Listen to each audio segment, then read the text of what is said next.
Welcome back, everybody, to another deck profile video. Today I wanted to bring you guys kind of an update video on a deck that I have been running for a little bit, and we went over a shop tournament the past weekend. Shout out to Bottom Dollar. Very good tournament, especially with all of the virus stuff going around. It was done very well with cleanliness and of that nature. I wanted to show you guys this deck that I ran. Ended up placing top 3 and 4. I think I had a better record than the other gentleman who finished in top 4, so I would say third. But since third and fourth did not really have a prize difference, we just didn't play. So this deck ended up going. Well, let me just show you the deck real quick. So we played Hatchhyack. Surprise. Ended up going 3-1 in the Swiss, and then lost in my top 4 game, 0-2. So what this video is going to be, it's not just going to be a deck, or not really just going to be a deck profile. I'm going to show off the deck. I changed it a little bit since my last deck profile, but I'm just going to go over the deck real quick and then go over the matchups that I played. That way, anyone who's playing Hatchhyack or wanting to play Hatchhyack in this current format can kind of see some of the stuff that's going on, and maybe getting an idea on how to play against it, and just some tips that I kind of found out when it comes to main boarding and sideboarding, and just overall play style. So if you guys want to skip to those each one of those sections, there will be a link down below in the description, so you guys can skip around and pick which section you want to go to, because it's going to be a decently long video. As well, if you guys like this sort of content, this new type of educational content, please let me know. Subscribe, comment, give this video a thumbs up, and let me know what deck profiles you would like to see some advice on in the future. So I'm not going to go over the leader, because I've gone over it twice in 2 different videos. Just know that this is probably one of the best, still one of the best control leaders in the game. It makes every deck have to play differently against it. There's no deck that can play completely normal against Hatchhyack. You have to play different every single time. So for the main board, I ended up siding in 3 of the Sengokus and 2 of the balls. I know in my last video I wanted to go away from it. I changed the deck up slightly for this tournament, just because I knew some of the stuff that I was going to be playing against, or that I thought I was going to be playing against. So I put this back in, and this actually I probably will never remove this card again. This combination of cards did very well against the field that I ended up playing against, which is the most popular form of decks that we're playing against right now, which I'll get into later. But this combination worked out very well. Ran 2 of the Supreme Kai time regulators, 1-drop blocker that allows you to draw 1. You can also get it back with power burst and some other stuff as well, so it just allows you to just free draw. 2 Sengokus for negates. Same thing with the Supreme Kai. We can pull it back with power burst and another card, so it still has some usage. Ran 4 of the Dr. Lychees. This card is one of the best cards that I ran. You never hardcast this card ever. What I ended up doing most of the time, once I awoken, I would swing, which gives me a +5, and then I would combo Lychee on top of it to make him 25, and put him the drop, and then I would tap 2 to play him out at the end of my turn. If I had more than 4 energy up, I would just tap 2 and play this guy, just mill 2 on the top of my deck, just to fill the drop area up, and just to have a blocker up. There's one game where I played where I had like, I think 6 energy up, didn't have any of my end game stuff, so I just tapped 4 energy, played 2 of these out, and we were good to go. Another blocker, I ran 3 of the Super Saiyan 3 Gohans for another blocker.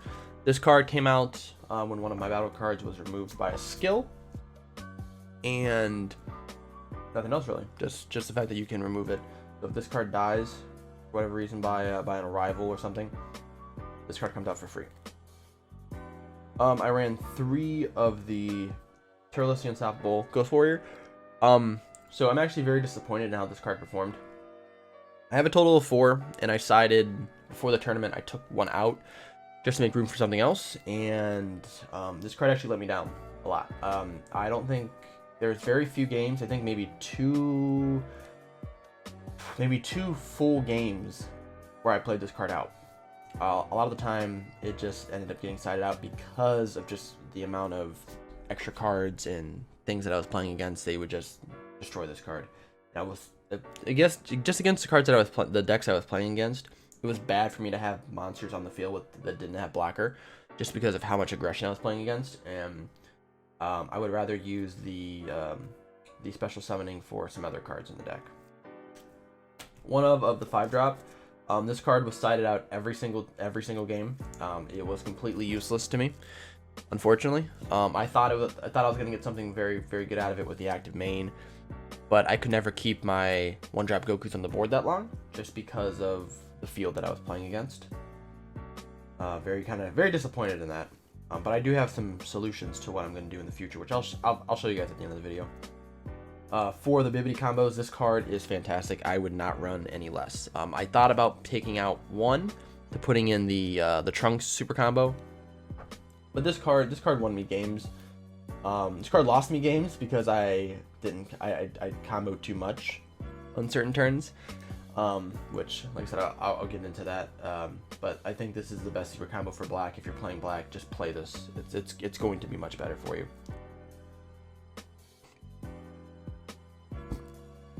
Two of the Shinrons.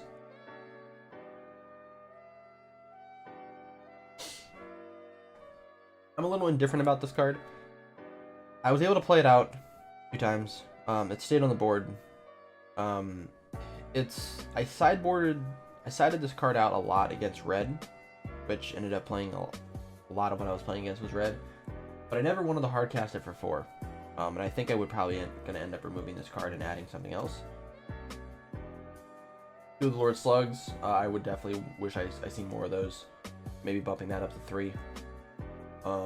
Two of the Deborahs, again, probably bumping that up to 3, just because you want to keep one of those cards in the hand at all times for the current format and how easy it is to get certain boss monsters out. Two of the Trunkses. A lot of people were confused. They were asking me why I was running 2, just because I like to be able to pull things back. It kind of works. It's a better version of Fu Mission Accomplished, which I think is a really good card that I would love to add to this deck. Because that one doesn't cost any overwhelm itself. But with this, I can overwhelm it out for 4, and then deal away some, something from my warp area, whether it's Demigra or something else. That way, I just have something that I can play with later on in the game. And also puts your opponent on a time limit, because once you pull back, let's say you mill Demigra, you pull it back with Trunks, now they know they're on the clock. They have to beat you before you can get Demigra out, or make sure they have something in their hand to deal with it. 4 power bursts, still probably one of the better, probably the best negate in this deck. Unfortunately, I wish some other cards were better than it, but it still just gives you so much pressure, just because you can pull back a blocker, pull back a negate, pull back a Son Goku to you can get back your 4-star balls. Just a lot of extra stuff you can do with it. I mainboarded 2 of the Demonic Absorptions. Very good card again. If you have it in your hand, you can negate an attack. Next turn, you can just warp whatever it was. I warped Smoke Dragons. I warped Xenocells. I warped. What else did I warp? I warped 7-drop Kaioken. Super 17 9-drop. I warped a ton of stuff with that. 1 copy of Scientist Fu. This card actually won me 2 games. Because of the low energy cost, I was able to overwhelm this out, draw 2, and then combo on top of it and just go for game for double strike. I think the one game that I won with this, had 1 energy left, and I just tapped out for this, overwhelmed, combo 2 Bibbidies on top of it. Game's over. can't really out combo that. 1 copy of the 4-drop Hatchhyack. This card I really messed up only adding 1, because every time I had it, it became a charge, and I never could actually sneak out the 5-drop, which I did not like casting it for 5. So I wish I would have ran more of these. I ran 3 of the big Hatchhyacks. This card, I kept hard casting this card. That's probably what lost me my last game in top 4, just because I kept hard casting this, because I was just so focused on building my, my drop area up, and I wasn't trying to play this card out.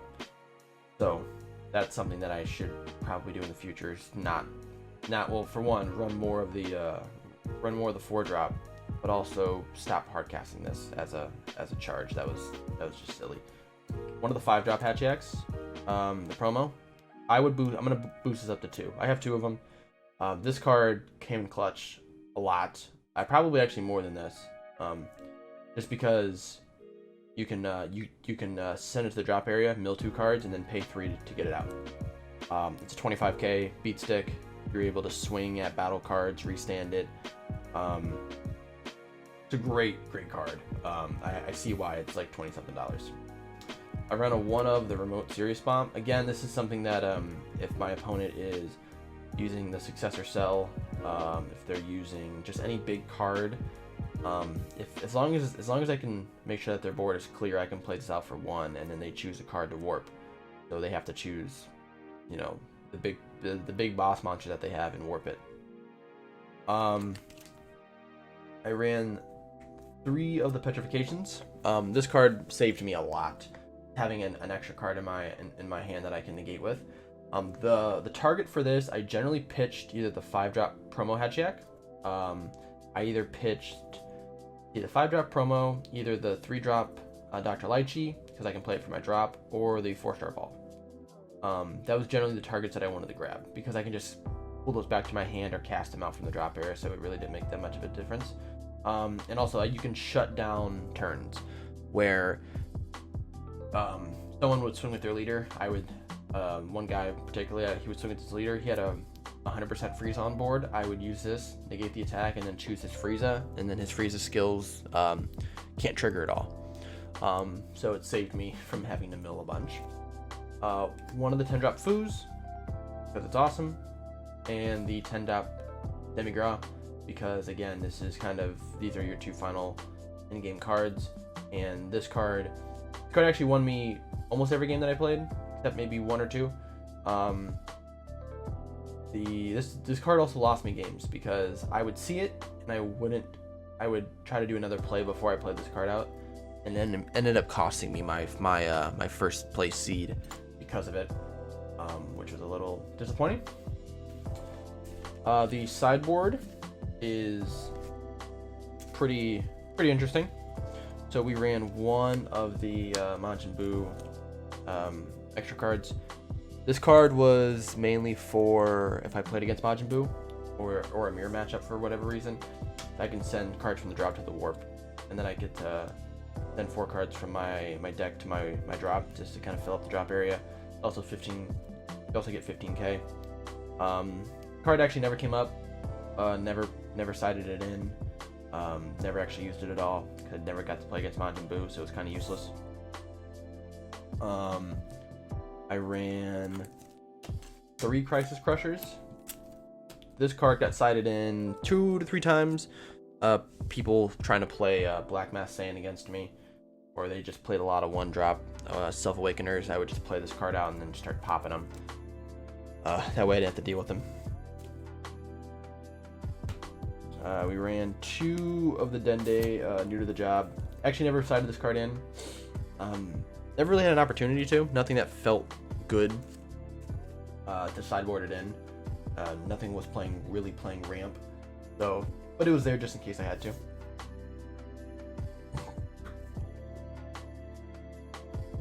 We ran another Demonic Absorption, another Petrification, another Son Goku, and another Remote Serious Bomb. These 4 I just ran just in case I needed to take out. Basically, these are the 4 cards. These 4 cards, I would cycle through them. So every game, I would find out which one of these cards I used more, that was more successful, and then I would side out one that I wasn't using. So I have 2 of these, 3 of these, 2 of these, 1 of these. So if I wasn't using this at all, like in that matchup, whatever it is, I would take this out and side in one of these, or vice versa. Generally, what ended up happening, I would side in another one of these, I would side in another one of these, I side out one of these, and side that out if I wasn't using it. That's generally how it worked for most of my games. We ran 1 of the Vegeta making an entrance. Card never got sided in. because I didn't really play against anybody who... I was really playing this for the yellow matchup, which no one played yellow because of time magic and, you know, flying Nimbus and that kind of stuff. And I was wanting to play this because I know I can just, you know, negate it and then, you know, my attack will still go through. But I never got a chance to play it. Just kind of there. Two of the Black Mask Saiyans, my own. No one was playing anything outside of Boo that was using special summonings outside of myself as well.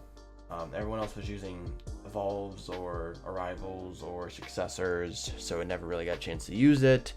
And I didn't get to play against Boo, which is the other reason why I sideboarded this card in, and we just kind of sat there. Last card, which I sideboarded in the most, was Haru Haru. All four of my Swiss games that I played against, everybody ran some form of green leader. And I'll explain that later in the video. But everyone ran a green leader, and if you don't know what this card does, you cast it out for 3. You mill the top 2 cards from your deck to your drop area. If you're playing, when you play this card, if your opponent is a green or yellow leader, you can choose up to 4 of your energy and switch into active mode. So basically, this card comes out for free. So if you're tapped out by playing this card, you can just simply restand all 4 of your, you know, just restand 4 energy, and now you're up for defense or up for an overround play or something of that nature. Was kind of scary, the hidden potential and denial of hope, which is why I only sideboarded 2 of them in. But every time I played this card, it did land on the field, and it was able to put in, you know, a decent amount of work for me. So as I was saying, I wanted to go over the matchups that I had at this tournament, and like I said, I ended up finishing third and fourth. So I'll just kind of go over each round that I played in and kind of what I was playing against, and just some tips for anyone who's playing Hatchhyack, and you know how you can beat these matchups. So the first round I got to play against my teammate Thomas. He plays Broly Surge, huge Broly player.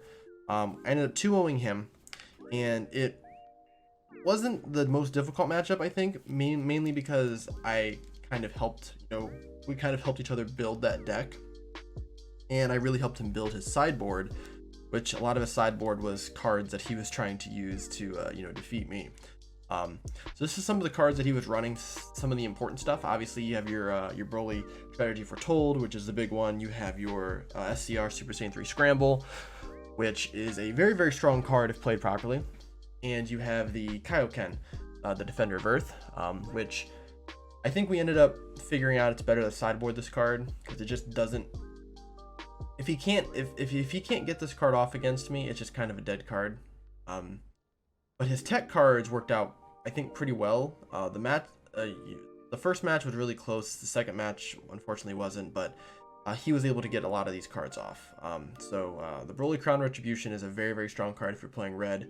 You get to look at your opponent's hand and basically remove a battle card, 20 power or less. But you also get to just see their hand. And seeing a Hatchhyack player's hand is pretty good, because you can find out how many negates they have, what type of resources and everything. The Broly Swift Executioner, another really, really strong card. This Black Mask Saiyan was, I think, printed to kind of be a counter, something like Hatchhyack. I ran Crisis Crusher in my sideboard, so I was able to remove this card pretty well. And he ran Heartfelt Plea as a Awaken to be able to pop his Broly here to bring out the Heartfelt Plea and just add more pressure. I think it would have worked if I just didn't know what his plan was, unfortunately for him, just because I helped, you know, kind of build this deck. The second matchup, we ended up playing against a Tricolor Piccolo, the yellow, blue, green variant. We ended up going 2-0. The Piccolo player did the, you know, the successor route, being able to run basically a mainly 3 drops into, you know, the 6-drop Broly, into the 9-drop Super 17, and then into the Xeno Cell. For tech cards, Chomp of the Trickster and Vegeta are kind of the staples for green yellow successor, because they're 3s. And this guy played the Explorer Bulma, which I found out was a really interesting card. Basically untap 2 and draw 1, so it's basically a 1-drop. It's a really good card. I've actually never seen this card being played before, mainly because I mean, you could say I'm newer to the game, so this was kind of a shock to me. But since it's a 3-drop, I guess it does make sense. This guy that I played against really focused heavily on trying to get sell out, as you should. But I kind of knew what his gameplay was. Once I saw this card hit the board, I'm like, okay, he probably runs a sell. I just kept a Deborah in my hand, and as soon as he played this card both games, I just used Deborah.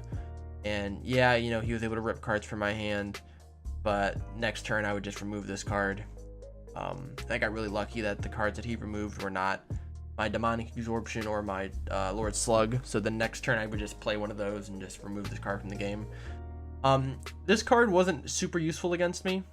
I'm assuming against other leaders it would be, but it just never really was that strong. I was able to remove this card super easily. You know, not having barrier just against the way that I play my Hatchhyack deck just did not work. But yeah, I kind of smoked this guy. This deck wasn't too difficult to beat.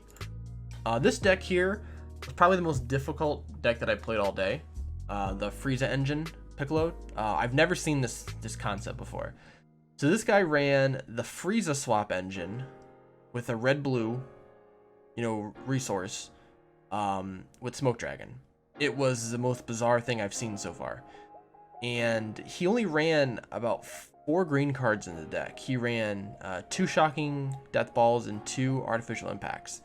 And he would charge one of them to keep this open, basically. So anytime I would play Demigra or I would play something else, he would, next turn, he would just use this to pop it, which I thought was really, really smart.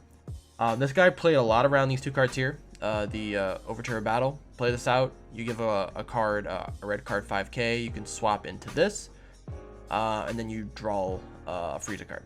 And he would constantly do this, and I think both games he had all 4 of these, if not, he had 3 if not 4 of these on the board at one time, just from being able to swap constantly in. The Frieza didn't really come up too much in this matchup. Cooler did. Cooler was able to basically neg my entire board, and this is kind of one of the banes of the Hatchhyack deck, is they play this card and it removes almost all of your blockers. Or if he's able to swap in and play out 2 of these, he's able to just remove your entire board. And then Black Smoke Dragon obviously being extremely dominant in hand control, mixing it with the Piccolo leader, you're able to just destroy people hand control wise. You can basically play this out, use this to destroy the hand, swing with one of these cards, make them pick up 2, use your Surge ability, make them drop 2 cards. I think that's how he almost got me the second game. But it ended up working out for me for this. I think the second game went to a draw, but since I won the first game, I won the second game off of that. Round 4, I ended up playing against another Piccolo player, but this was a hand destruction version of it, and very, very heavy hand destruction, and it ended up wiping me out. Both games I had Demigra, the SCR in my hand, and both games I did not play it. I went to swing with my leader first, and he would use Cells, you know, Earth-Swing Kamehameha, or just the Android 18 super combo and make me drop a card, and I ended up dropping my Demigra. It just was very, very disheartening. If I would have played Demigra both games, I would have beat this guy. Just some things that I learned. But this is kind of the stuff I do with running, just some typical hand destruction blue-green stuff. You know, with Artificial Impact, Cells to Earth-Swing Kamehameha, ran the Bad Omen, and also the Super Saiyan 4 Vegeta SCR. I also ran a Dark Temptation Toa, which you see a lot in the Gohan reboot leader. I haven't seen it played in a Piccolo deck before, so this was a very interesting card. Then so semifinals, I ended up playing against the Frieza engine guy again, and I ended up losing 2-0. First game, he ended up killing me with the 5-drop Frieza. The second game, he ended up just destroying my hand with Smoke Dragon, and I was never able to finish the game off because of that. Some deck changes that I would do. So I would remove the 5-drop Goku and one of the Turleses just to go down to 2. The 5-drop, I don't think it's really good right now. At least for the way that I play this deck, it just always felt like a dead card. Because of the board clear that I was playing against, I never had my 1-drop on board. So it was really hard to get this out. And Turles did not perform as well as a 3, so I feel like dropping it down to 2 of is probably a better option. Some additions, I would add another 5-drop Hatchhyack, if you have it. This is the Turles I would replace this one with. This one actually comes in pretty handy because you can play it out, obviously, for 3 Ghost Warriors. And you're able to, you're able to shuffle one more card back into your deck. It's already a 15k, and you can send this card to the warp, or to your drop, and you can warp a card from your opponent's drop area. So being able to remove like a Bad Omen, being able to remove super, a cell destroying Kamehameha, just anything that you would not want in someone's drop area, you can kind of just send to the warp. The Kakarot, the one and only promo card, I actually would think about running 2 of these. This card is really good right now because if they swing, you just do blocker. You just activate blocker, and regardless of what they combo an arrival on top of it, because this card was attacked, the other card has to die. You also can bring this card out by warping a bunch of 1-drops from your drop area to your warp. So if you have like a Power Burst or Petrification, or just cards you're not going to be able to pull back with Power Burst or your Ghost Warrior special summons, you just send them to the warp and play this out. It's Blocker, Barrier, Revenge, a 15k. It's super strong. The 5-drop Shinron, this is one where you play it out, you draw 2, and then you can give a card Triple Strike, as opposed to the Figure of Majesty. The Figure of Majesty just kept dying. I would bring it out, it would get Denial of Hoped. It got hidden potentialed. It just didn't feel super good. And if I had it on the board, if I can keep it on the board, it's value. But it was really hard to keep it on the board. So I cut both of these and put them both in the side deck, and I put the one Shinron, the Wish Granter, in the main board. The other card that I would change and put in the sideboard is the Scientist Fu. I know I said earlier in the video that this card did help me win games. It did. But also it set me up to where I couldn't overwhelm out my 10-drop or my Demigra as easily because I'm wasting it so much on this giant overwhelm.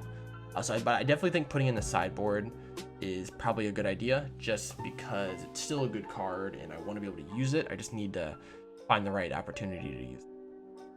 But that's the deck. That's all the everything that I did. If you guys want to see any more exclusive detail about this tournament, just let me know down in the comments. Otherwise, like and subscribe. Let us know what characters or what decks you have to see us work on in the future.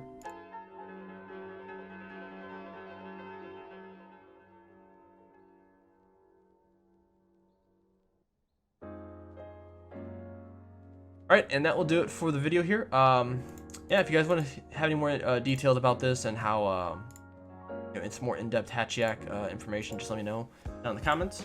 Like and subscribe. Let us know if there's any deck profiles or decks you'd like to see us break down in the future. We have some more educational content coming on this channel that I'm working on, so just be patient with us. I'll let you guys know.